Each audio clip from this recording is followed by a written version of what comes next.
Bakit pag may manliligaw ka or may boyfriend ka, ang unang tinatanong gwapo ba? Mayaman ba? Anong trabaho?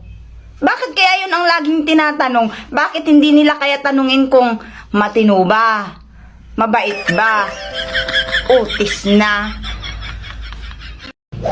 Ang pag-ibig, parang mustasa lang yan. Sa umpisa, musta, miss kita, mahal kita. Pero ang ending pala ay asa, paasa, asan ka, utis na. Sabi pala ni Jollibee sa commercial, hindi daw lahat ng masarap ay mahal.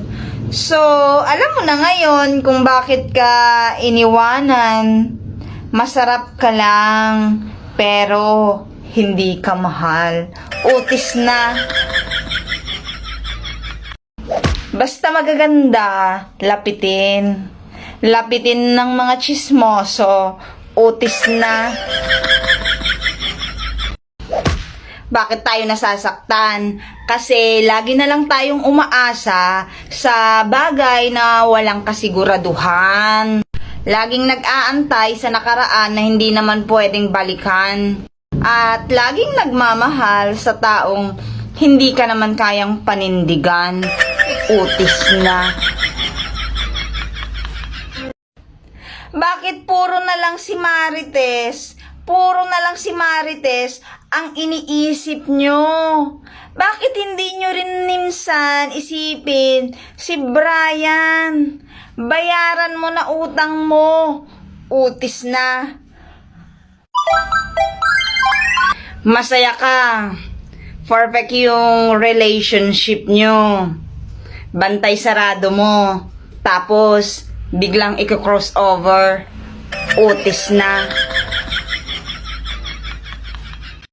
Yung nanay mong parang si Dora, yung alam na nga yung sagot, itatanong pa, utis na. Bakit puro na lang si Marites? Si Marites na lang ang lagi nyong iniisip. Minsan, isipin nyo din si Brian. Bayaran mo na utang mo. Utis na. Ang palaya ba siya? Kasi kahit anong pait yung nararanasan mo, siya pa rin yung nagbibigay ng sustansya sa buhay mo. Utis na.